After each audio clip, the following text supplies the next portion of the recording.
할렐루야! 하나님의 은혜와 평강이 오늘도 여러분과 함께 하시기를 축복합니다.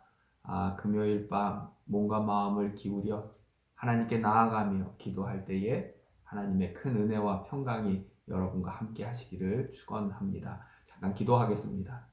사랑이 많으신 하나님, 이 밤도 우리와 함께 하여 주심을 감사합니다. 우리가 이 시간 간절히 하나님을 향하여 나아가길 원합니다. 우리와 함께 하여 주시고 늘 우리를 복되게 해주시기를 원하시는 주님, 우리가 근심과 걱정과 염려 가운데 있지만 주님께서 주시는 믿음으로 말미암아 희망을 보게 하시고 소망을 품게 하시어 믿음으로 승리하는 믿음의 걸음 되도록 주님 이 시간도 우리 가운데 복되게 하여 주옵소서. 예수님의 이름으로 기도드립니다. 아멘. 우리 찬양 하나 같이 부릅니다. 짐이 무거우냐.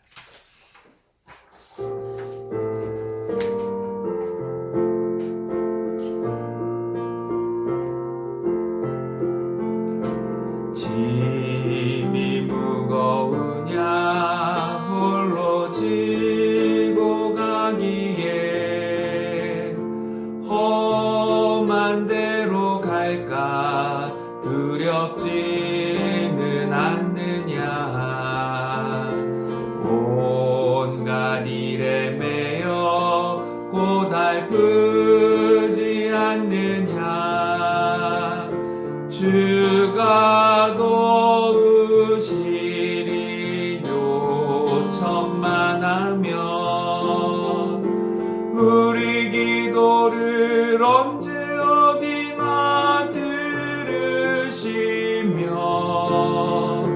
큰 사랑으로 감싸주시고 동행하니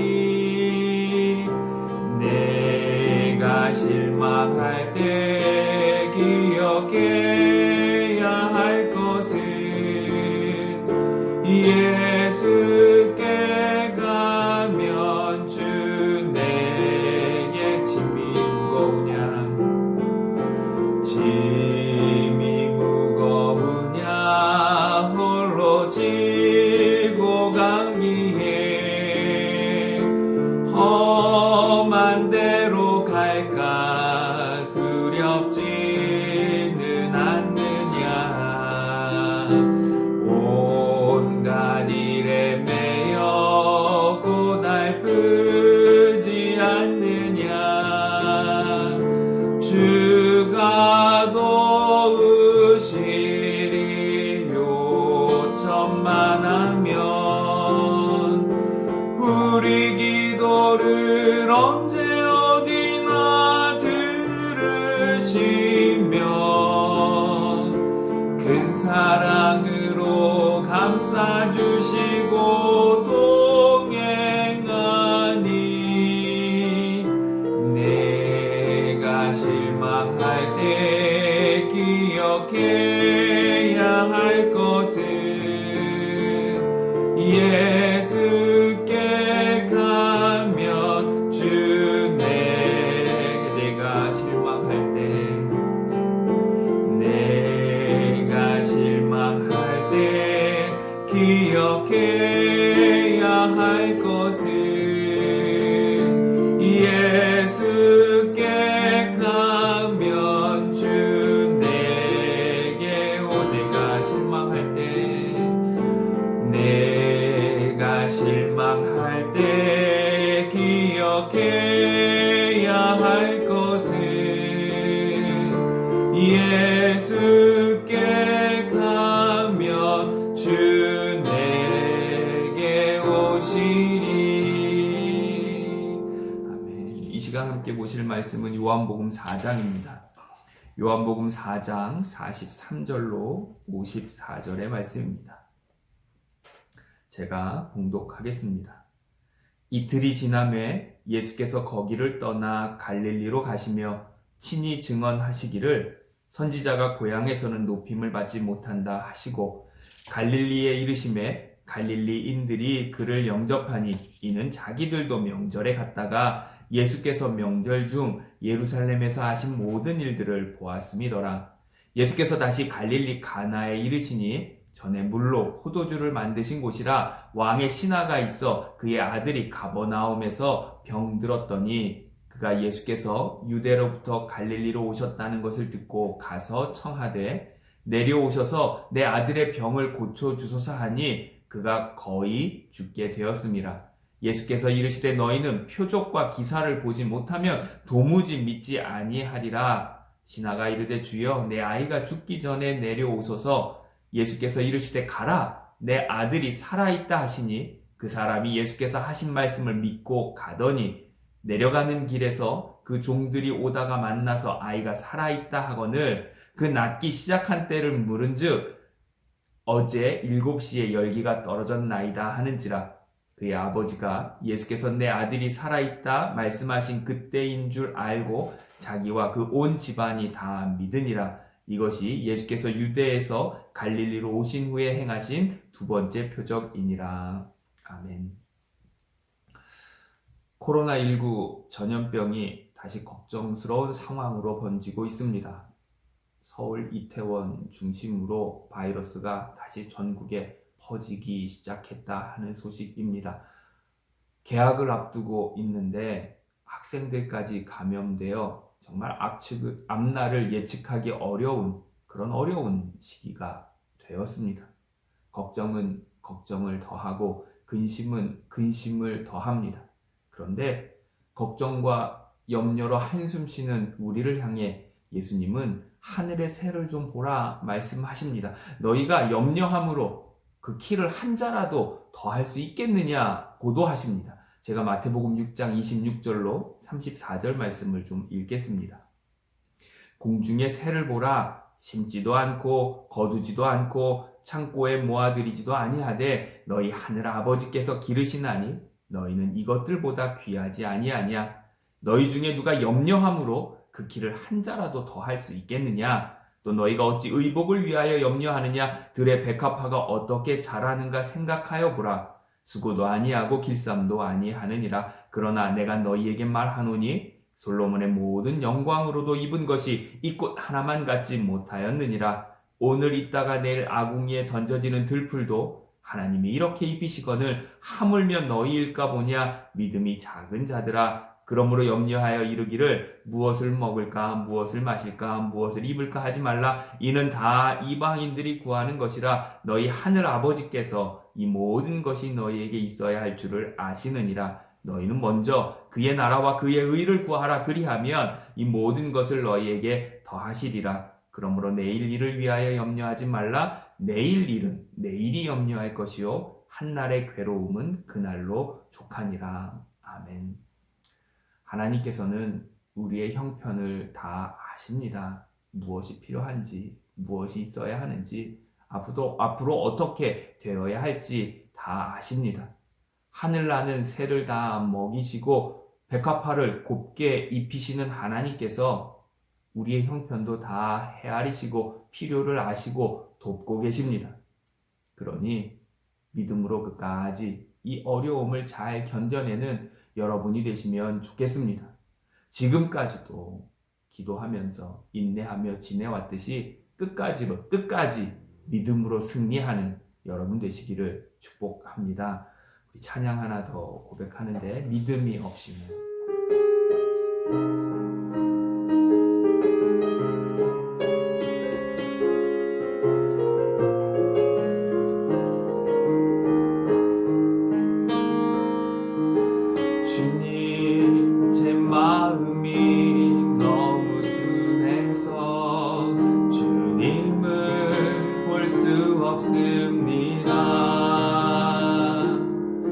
이 땅에 속하여 이 땅만 보다가 주님 손을 놓쳤습니다.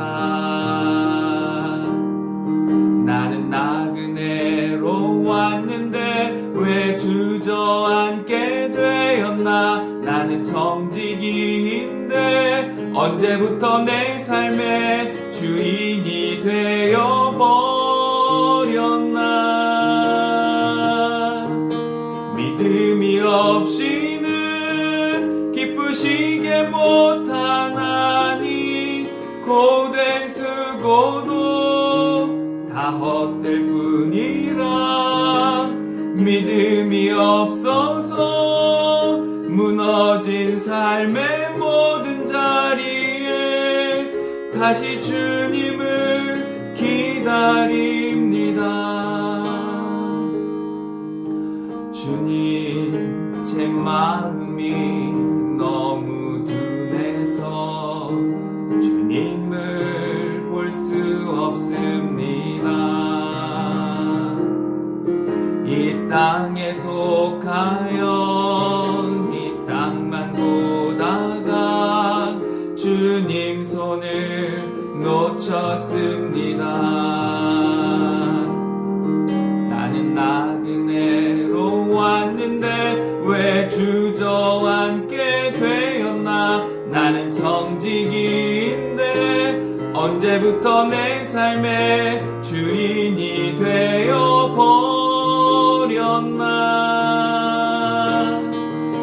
믿음이 없이는 기쁘시게 못하나니 주를 찾는 자 반드시 만나리. 믿음이 없어서 무너진 삶의 모든 자리에 다시 주님을 기다림. 믿음이 없이는 기쁘시게 못하나니 고된 수고도 다 헛될 뿐이라. 믿음이 없어서 무너진 삶의 모든 자리에 다시 주님을 기다립니다. 믿음이 없어서 무너진 삶의 모든 자리에 다시 주님을 기다립니다.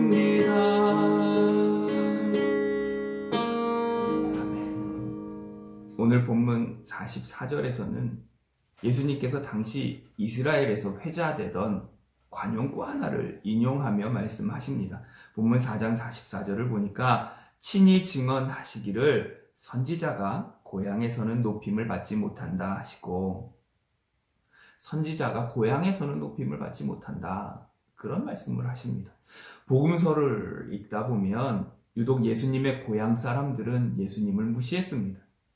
예수님의 부모와 어린 시절 가족 관계를 아는 것이 예수님의 참모습을 깨닫는데 걸림돌이 되었습니다. 참 아이러니합니다.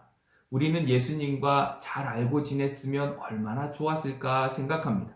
우리는 예수님과 이웃되어 지냈으면 그 얼마나 복되었을까 생각합니다. 예수님과 친구 되어서 어린 시절을 함께 보냈다면 그 얼마나 행복했을까 생각합니다. 그런데 그렇지가 않았습니다. 갈릴리 사람들은 예수님을 비웃고 무시했습니다. 예수님에 대해, 예수님의 가족에 대해 안다고 생각하는 마음이 오히려 예수님이 어떤 분인지 아는데 방해가 되었습니다. 내가 안다, 내가 잘 안다 하는 마음이 눈을 가립니다. 내가 알고 있다고 자부하는 것보다 더 중요한 것은 그 안에 담긴 참 뜻을 헤아리는 일입니다.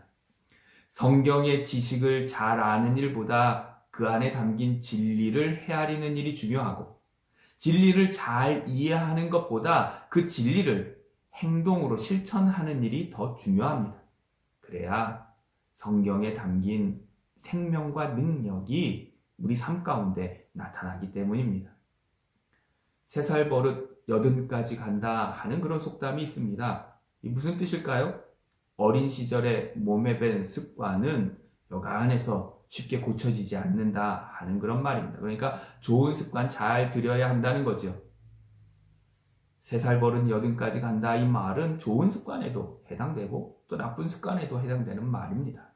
나쁜 습관 고치고 좋은 습관 길러야 한다, 그런 뜻이죠.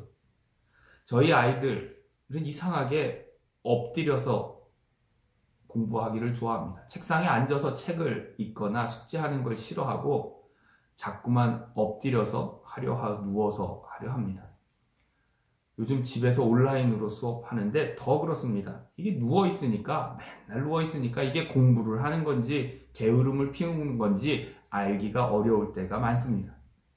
하루는 엄마가 얘기합니다. 3살 버릇이 80까지 간다는데 어려서부터 공부하는 습관 잘 들여야 하는데, 그러니 일어나서 책상에 앉아서 똑바로 공부해라 말했습니다.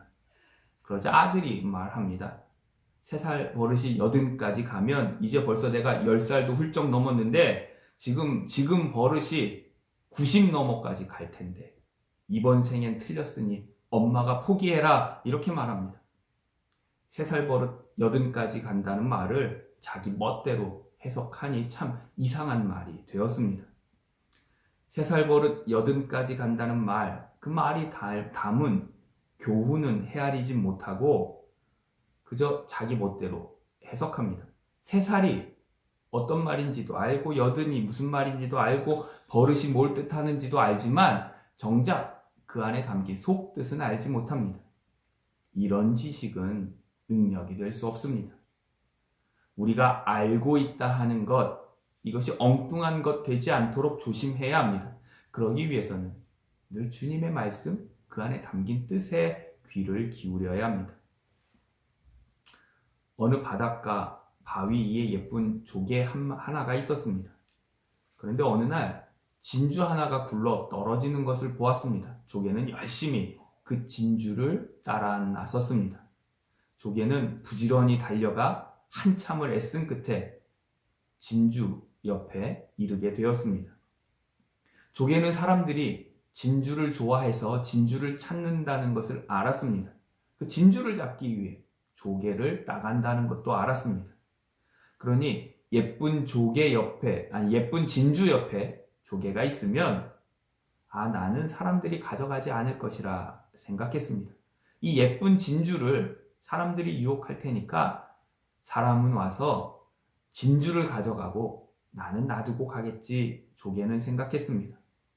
하지만 진주잡이가 나타났을 때 그들의 습관은 진주를 찾는 일에 있지 않고 조개를 찾는 일에 익숙했습니다. 그래서 거꾸로 진주는 놔두고 조개를 데려갔다 하는 그런 이야기가 있습니다. 습관에, 선입관에 사로잡힌 것이 어떤 것인지를 생각하게 하는 이야기입니다.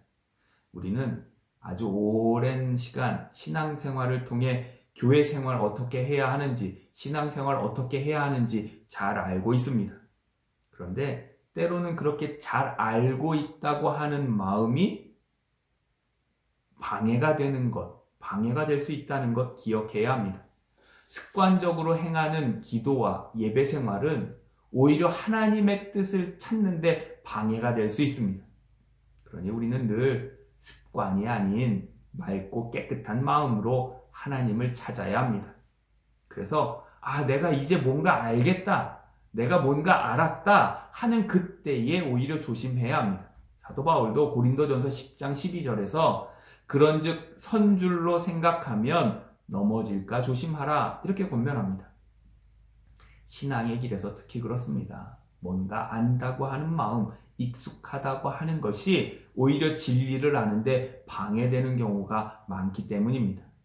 아브라함이 익숙하던 것과 결별해 오직 하나님만 바라보며 길을 떠났듯이 우리도 늘 익숙한 것에 안주하려는 마음, 습관에서 벗어나 하나님을 향해 용기를 낼 수 있어야 합니다.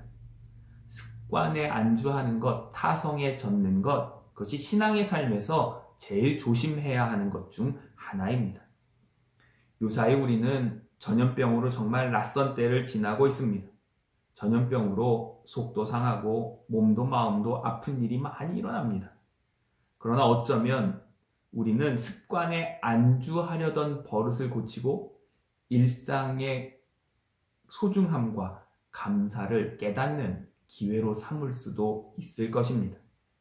몸에 좋은 약은 쓰다고 우리 모두가 지혜로운 청지기들이 다 되어서 이 아픈 상황을 약으로, 훈련으로 잘 이겨낼 수 있기를 축복합니다. 그런데 예수님을 비웃고 무시하던 갈릴리 사람들의 태도가 달라졌습니다. 명절에 예루살렘에 올라갔는데 예수님께서 행하신 일들을 직접 목격하게 된 것이었습니다. 오늘 본문 45절을 보니까 갈릴리에 이르심에 갈릴리인들이 그를 영접하니 이는 자기들도 명절에 갔다가 예수께서 명절 중 예루살렘에서 하신 모든 일을 보았음이더라. 그리고 예수님은 첫 번째 기적, 물을 포도주로 만드는 기적을 행하신 가나로 가셨습니다. 가나 역시 예수님에 대한 기대가 이만저만이 아니었습니다. 예수님의 기적과 치유를 원하는 사람들이 모여들었습니다. 오늘 본문에 등장하는 이 왕의 어느 고위 신하도 그중 하나였습니다. 전 같으면 예수님 같이 이렇게 그런 분을 상대조차 하지 않았을 그런 고위 관리가 예수님을 만나기 위해 이 가나라는 시골까지 왔습니다. 가나에 오는 길에 그의 마음은 어땠을까요? 그는 아주 고위직 관리였습니다. 당시 부와 권세를 다 가진 사람이었습니다. 그런데 인생 중에 부와 권력으로 어쩔 수 없는 그런 일을 만납니다. 아들이 눈앞에서 죽어가지만 할 수 있는 일이 없었습니다. 그는 돈이 많았습니다. 권세도 높았습니다. 그런데 그가 가진 돈과 권세가 아무 소용이 없었습니다. 인생에 돈이 권세가 전부인 줄 알고 열심히 살아왔는데 그 전부인 줄 알았던 것이 아무 소용없는 그런 상황, 그런 절망을 만난 겁니다. 그때에 예수님의 소문을 듣습니다. 그리고 지푸라기라도 잡는 심정으로 주님을 찾아 나섭니다. 아마 예전 같으면 그는 예수님을 직접 찾아 나서지 않았을 겁니다. 자기가 뭔가 필요하면 사람을 보내어 예수님을 데려오도록 했을 겁니다. 여의치 않으면 강제로라도 끌어다가 이래라 저래라 할 힘과 권세가 그에게는 있었습니다. 그런 왕의 고위 관리가 예수님을 만나기 위해 시골 마을까지 직접 온 것입니다. 그는 아들이 죽어가는 절망 속에 예수님 이야기를 들었습니다. 그리고 예수님을 찾아 나설 마음을 먹었고 곧바로 예수님을 찾아 나섰습니다. 그러니 우리 인생 중에 예수님 이야기를 들었다는 것, 듣는다는 것만으로도 큰 복입니다. 예수님이 바로 복음이시기 때문입니다. 예수님을 찾아 나올 수 있다는 건 그건 정말 큰 은혜입니다. 예수님을 만나러 가는 길에 왕의 고위 관리는 절망 속에서도 희망을 품을 수 있었습니다. 그는 예수님을 만나러 가나에 오는 내내 조바심이 났을 겁니다. 과연 예수님이 내 아들을 살릴 수 있을까? 기대 반 걱정 반으로 종종 걸음치며 가나까지 내달았습니다. 그에게 필요한 관심사는 예수님께 자신의 아들을 고칠 만한 능력이 있을까 하는 것이었습니다. 그런데 정말 생각지 못한 일이 벌어집니다. 왕의 신하가 만난 예수님은 생각하지도 못했던 말씀과 반응을 내놓으셨기 때문입니다. 오늘 본문 47절과 48절을 보면 그가 예수께서 유대로부터 갈릴리로 오셨다는 것을 듣고 가서 청하되 내려오셔서 내 아들의 병을 고쳐주소서 하니 그가 거의 죽게 되었습니다. 예수께서 이르시되 너희는 표적과 기사를 보지 못하면 도무지 믿지 아니하리라. 예수님은 이 왕의 신하를 왠지 좀 매몰차게 대하십니다. 너희는 표적이나 기사가 아니면 도무지 믿지 않는다 하며 냉담하게 대하십니다. 조금 전까지 꿈과 희망은 실망과 낙담으로 바뀌었습니다. 하지만 그는 포기하지 않습니다. 매달리면서 애원합니다. 49절을 보니까 신하가 이르되 주여 내 아이가 죽기 전에 좀 내려오소서. 이토록 애타고 간절한 아비의 마음을 아시는지 모르시는지 주님은 너무나 간단하고도 시큰둥하게 이렇게 말씀하십니다. 50절을 보니까 예수께서 이르시되 가라 내 아들이 살아있다 하시니 그 사람이 예수께서 하신 말씀을 믿고 가더니 예수님은 같이 가서 아들을 보지도 않고 어디가 아픈지 어떻게 아픈지 묻지도 않으셨습니다. 그저 가라 내 아들이 살아있다 그렇게 말씀하십니다. 왕의 신하는 그 말씀을 믿고 갔습니다. 그리고 내려가던 길에 집에서 온 종들을 만납니다. 집으로 돌아가는 길 그 신하의 마음은 어땠을까요? 성경은 그가 주님의 말씀을 믿고 갔다고 전합니다. 그가 아들이 낳았다는 믿음과 확신 속에서 내려갔다면 그가 집으로 돌아가는 길에 기쁨과 설렘이 가득했을 겁니다. 그러나 만일 그가 주님의 말씀을 믿지 못했다면 의심 속에 걱정하고 근심하며 염려하면서 그렇게 집으로 갔을 겁니다. 예수님이 말씀하셨습니다. 상황은 정해졌습니다. 이제 주님이 말씀하시고 상황은 정해졌는데 신하는 집으로 돌아갑니다. 믿음이 있다면 집으로 돌아가는 길은 기쁨과 설렘의 길이 됩니다. 그러나 믿음이 없다면 내려가는 길은 근심과 염려의 길이 됩니다. 모든 것이 같지만 한 가지가 다릅니다. 믿음이 있는가 아니면 없는가. 그런데 그 믿음이 전부를 바꿉니다. 믿음은 삶을 기쁘고 복되게 만들지만 믿지 못함은 삶을 두려움과 근심으로 가득하게 합니다. 길에서 만난 종들이 그에게 말합니다. 51절로 53절을 보니까 내려가는 길에서 그 종들이 오다가 만나서 아이가 살아있다 하거늘 그 낳기 시작한 때를 물은즉 어제 7시에 열기가 떨어졌나이다 하는지라. 그의 아버지가 예수께서 내 아들이 살아있다 말씀하신 그때인 줄 알고 자기와 그 온 집안이 다 믿으니라. 아멘. 예수님이 말씀하신 그때에 아들은 낳았습니다. 주님이 말씀하신 그때에 이미 아들은 살았습니다. 주님은 말씀하시고 아들은 살았습니다. 이 상황은 예수님이 말씀하신 그때에 이미 결정된 것입니다. 그런데 믿음이 있었다면 그가 내려가는 길은 천국길이었을 겁니다. 그러나 아들이 살아있었음에도 믿음이 없었다면 그의 내려가는 길은 지옥이 되었을 겁니다. 주님 말씀에 본토 친척 아비 집을 미련 없이 떠난 순종이 우리 삶에도 있기를 원합니다. 그래서 하나님이 주고자 계획하신 놀라운 복과 은혜가 여러분 삶 가운데 가득하시기를 축복합니다. 더하여서 하나님을 향하여 나아가는 길을 믿음으로 행하여 나아가시기를 바랍니다. 믿음으로 기도하며 나아가시기를 축원합니다. 그리고 믿음으로 기도하는 것은 하나님께 다 맡기고 감사함으로 간구하시기를 바랍니다. 마가복음 11장 24절을 보니까 그러므로 내가 너희에게 말하노니 무엇이든지 기도하고 구하는 것은 받은 줄로 믿으라. 그리하면 너희에게 그대로 되리라. 믿음은 인생길을 기쁨과 평안으로 가득하게 합니다.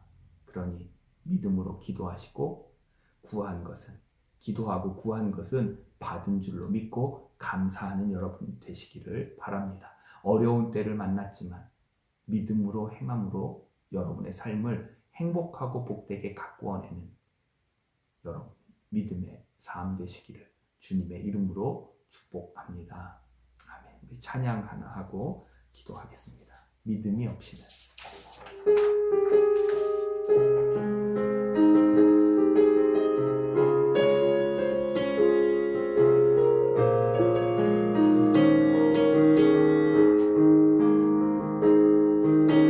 주님 제 마음이 너무 둔해서 주님을 볼 수 없습니다. 이 땅에 속하여 이 땅만 보다가 주님 손을 놓쳤습니다. 나는 나그네로 왔는데 왜 주저앉게 되었나. 나는 청지기인데 언제부터 내 삶의 주인이 되어버렸나.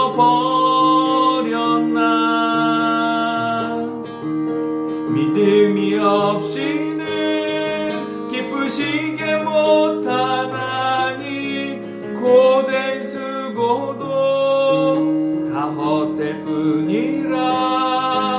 믿음이 없어서 무너진 삶의